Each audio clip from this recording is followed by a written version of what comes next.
सिर्फ 20 रुपए में मिलने वाली इस रेड बॉटल को एक मजदूर पीता है अपनी थकान मिटाने के लिए, तो वहीं एक कॉलेज स्टूडेंट नींद भगाने के लिए। कुछ लोग इसे गरीबों का रेड बुल कहते हैं, तो कोई छपरियों की ड्रिंक। जी हाँ, बात हो रही है स्टिंग एनर्जी ड्रिंक की, जो आज इंडियन मार्केट की किंग बन चुकी है। इसने तो रेड बुल जैसे प्रीमियम ब्रांड का भी ऑलमोस्ट खात्मा कर दिया है। ये ड्रिंक इतनी सस्ती क्यों है और क्या वाकई ये सेहत के लिए नुकसानदायक है, सब कुछ हम डिटेल में जानेंगे आज के इस वीडियो में।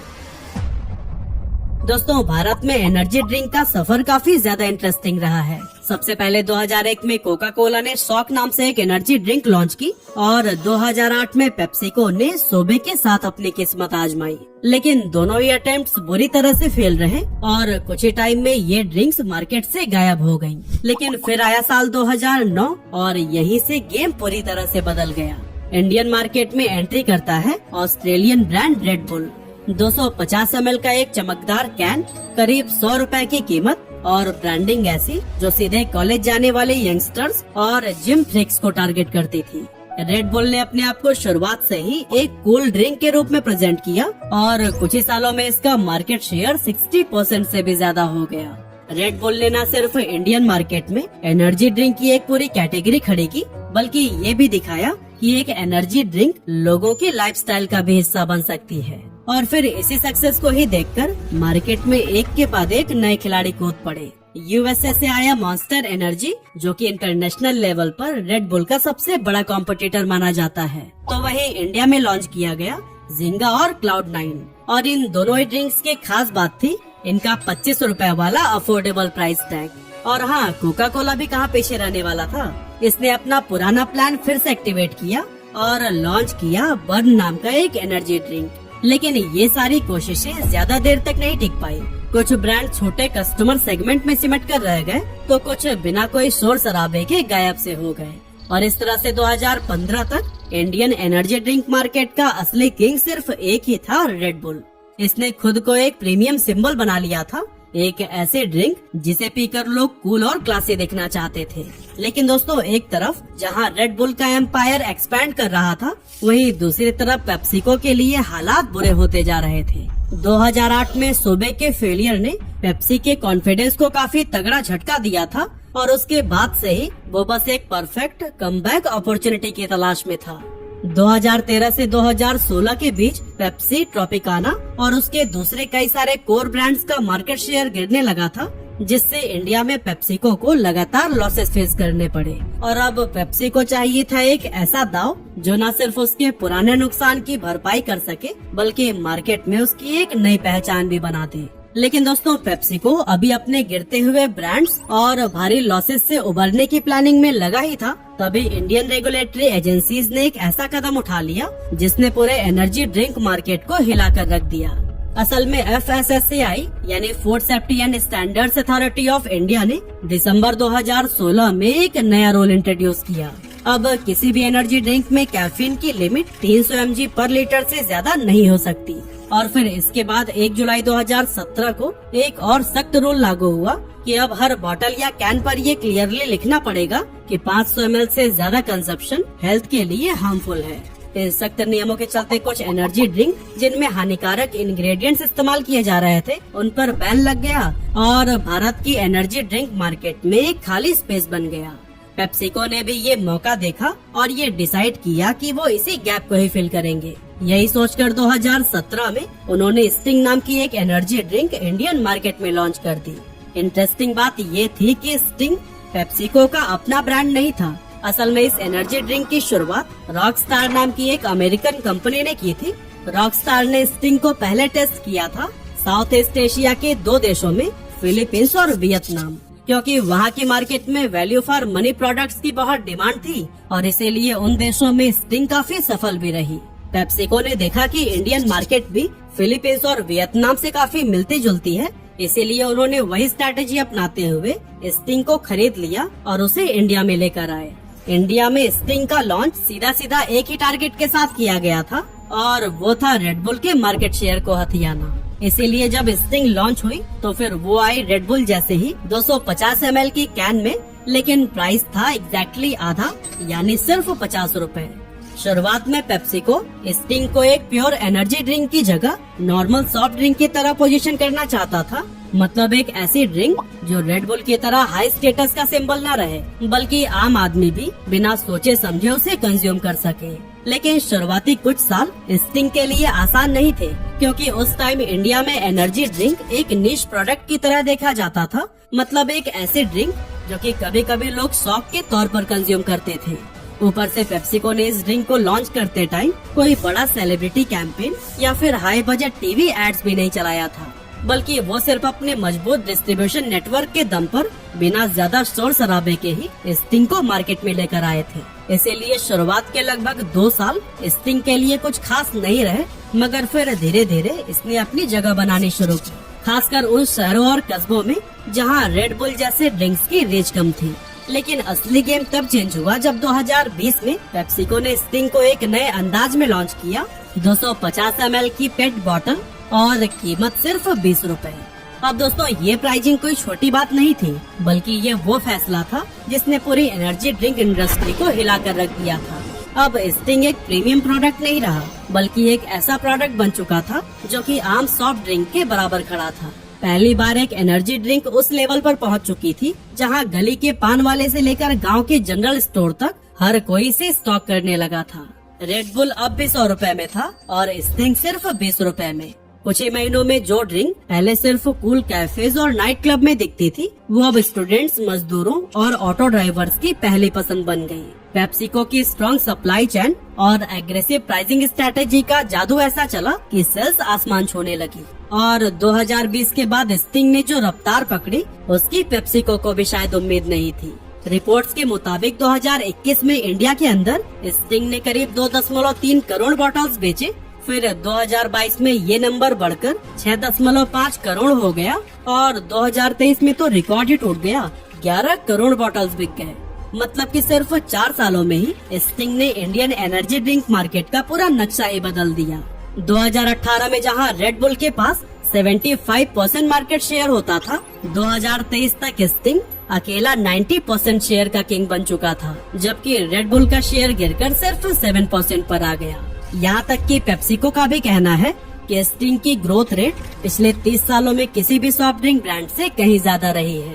और दोस्तों, स्टिंग के इस कामयाबी के पीछे कोई एक नहीं बल्कि काफी सारे रीजंस हैं। और एक सबसे बड़ा रीजन तो हम आपको बता ही चुके हैं, जो थी इसकी प्राइसिंग। दूसरा बड़ा फर्क था पैकेजिंग और सप्लाई चेन का। असल में रेड बुल सिर्फ एल्यूमिनियम कैन में मिलता था, जो कि बाहर से इम्पोर्ट होता था। मतलब कि उसकी हर एक कैन को इंडिया में लाने का कॉस्ट बहुत ज्यादा था। इसके अपोजिट स्टिंग को यहाँ इंडिया में ही मैन्युफैक्चर किया गया और पेप्सिको के बॉटलिंग पार्टनर वरुण बेवरेजेस का वेल ऑर्गेनाइज नेटवर्क इस ड्रिंक को देश के हर कोने तक काफी तेजी से पहुंचाने लगा। इसके अलावा पेट बॉटल यानी पॉलीथीन टेरिपिथालेट फॉर्मेट एक मास्टर स्ट्रोक बना, क्योंकि एक तो ये सस्ता था, ऊपर से कैरी करना भी काफी आसान। रिजल्ट ये हुआ कि 2022 तक स्टिंग 2 मिलियन से भी ज्यादा रिटेल स्टोर्स पर मिलने लगा। और दोस्तों, ये वही नेटवर्क था जो कि पेप्सी या कोक जैसे एस्टेब्लिश ब्रांड का होता है। यानी ये ड्रिंक सिर्फ बड़े शहरों तक ही सिमट कर नहीं रहा, बल्कि छोटे गांव और कस्बों की किराना पान की दुकानों तक भी पहुंचा। जबकि रेड बुल और मॉन्स्टर जैसे ब्रांड्स सिर्फ बड़े शहरों के हाई एंड स्टोर्स में मिलते थे। इसके अलावा मार्केटिंग के मामले में भी स्टिंग ने एक अलग स्ट्रैटेजी अपनाई, क्योंकि जहां रेड बुल अपने आप को फार्मूला 1 रेसिंग और महंगे ग्लोबल कैंपेन से कूल दिखाने में लगा रहा, वही स्टिंग ने शुरुआत में किसी बड़े सेलिब्रिटी ब्रांड एम्बेसडर का सहारा नहीं लिया। इसकी ब्रांडिंग एकदम प्योर देसी अंदाज में की गई, जिससे कि आम लोग भी रिलेट कर सके। लाल चमकदार बॉटल, कैंडी जैसा मीठा टेस्ट और एक सिंपल टैगलाइन, एनर्जी बोले तो स्टिंग।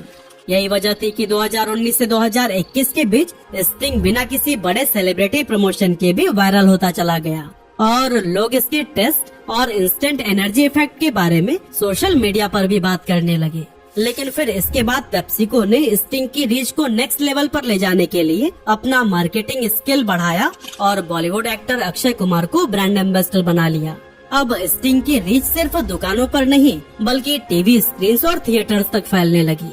साथ ही पेप्सिको ने कुछ अलग टाइप के कैंपेन्स भी लॉन्च किए और इसका एक एग्जाम्पल था 2024 का डार्ट कैंपेन, जो कि एक शॉर्ट थ्रिल मूवी की तरह डिजाइन किया गया था।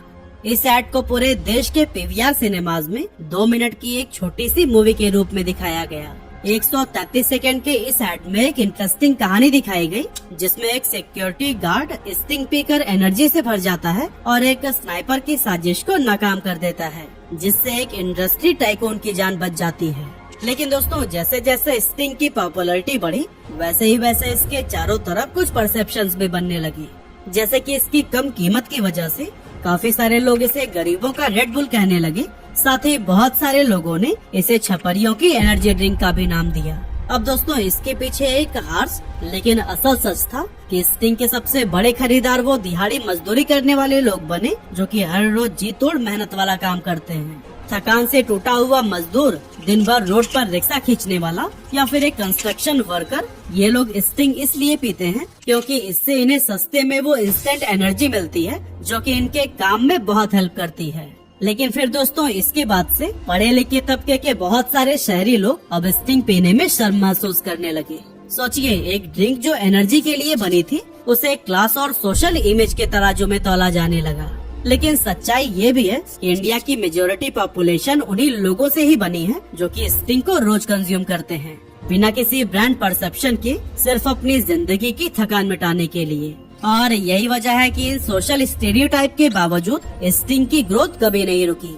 इसके अलावा बहुत सारे लोगों के मन में स्टिंग को लेकर कुछ हेल्थ कॉन्सर्न्स भी हैं और लोग इसे लाल रंग वाला जहर, लत लगाने वाला नशा और न जाने क्या क्या कहते हैं। पर इन सभी बातों के पीछे सच्चाई क्या है? क्या स्टिंग वाकई दूसरे एनर्जी ड्रिंक से ज्यादा नुकसानदायक है? आइए इसको समझने की कोशिश करते हैं।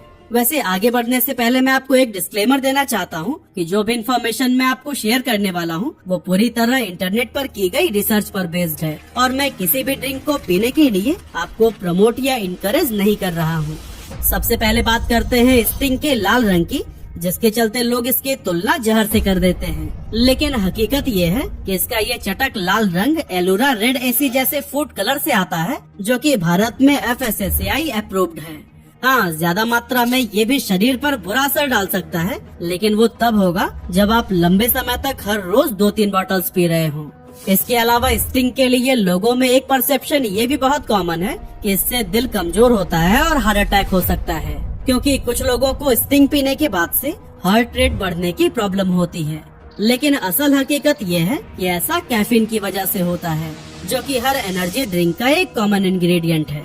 मतलब कैफीन सिर्फ स्टिंग में नहीं, बल्कि बाजार में मिलने वाली हर एनर्जी ड्रिंक में होता है। और इससे हार्ट रेट भी सबका नहीं बढ़ता, बल्कि सिर्फ उन लोगों का बढ़ता है जो पहले से हार्ट पेशेंट हैं या फिर जिन्हें एंजाइटी की दिक्कत है।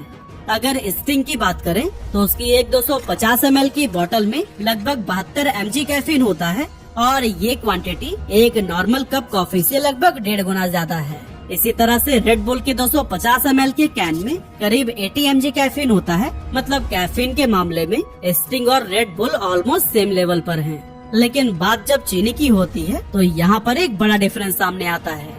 स्टिंग में 6.8 ग्राम पर 100 ml चीनी होती है, जबकि रेड बुल में ये क्वांटिटी 11 ग्राम पर 100 ml तक पहुँच जाती है। यानी सर्विंग साइज के हिसाब से स्टिंग में दूसरे पॉपुलर एनर्जी ड्रिंक से कम शुगर है। और रही बात लत लगने की, तो ऐसा शुगर और कैफीन के मिक्सचर की वजह से होता है। असल में स्टिंग पीने के बाद लोगों को शॉर्ट टर्म के लिए एनर्जी का एक बूस्ट मिलता है, जिससे उन्हें एक गुड फीलिंग आती है और इसी फीलिंग को ही बार बार महसूस करने के लिए लोग इसे रेगुलरली पीने लगते हैं। और दोस्तों, अगर स्टिंग या फिर किसी भी एनर्जी ड्रिंक का ओवर कंजप्शन किया जाए तो इसके बहुत सारे साइड इफेक्ट्स भी सामने आ सकते हैं, जैसे नींद उड़ जाना, हार्ट रेट का अचानक बढ़ जाना या फिर ब्लड प्रेशर का स्पाइक। और इसीलिए बच्चों और प्रेग्नेंट महिलाओं के लिए ये ड्रिंक साफ तौर पर मना किए गए हैं।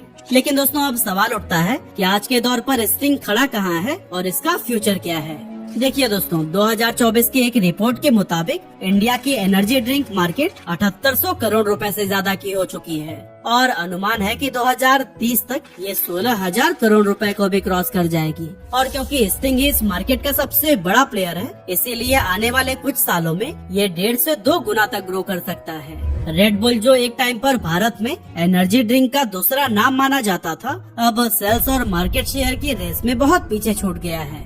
वहीं दूसरी तरफ पेप्सिको की इस सक्सेस को देखकर कोका कोला ने भी 2022 में थम्स अप चार्ज नाम से 20 रुपए के प्राइस पर अपना एक एनर्जी ड्रिंक लॉन्च किया था, ताकि मास मार्केट में अपने पैर जमा सके। लेकिन अभी भी वो सेल्स के मामले में स्टिंग से काफी पीछे है।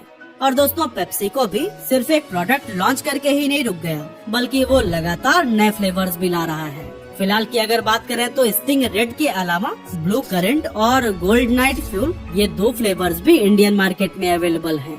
अब अंत में बस मैं यही कहना चाहता हूँ कि स्टिंग को लॉन्च करके पेप्सिको ने ये दिखा दिया कि अगर स्ट्रेटेजी सही हो तो भारत जैसी प्राइस सेंसिटिव मार्केट में भी पुराने से पुराने कॉम्पिटिटर्स को हराया जा सकता है। वैसे आप हमें कमेंट करके जरूर बताइएगा कि क्या आपने कभी ये ड्रिंक पी है, और अगर पी है तो इसका टेस्ट आपको कैसा लगा।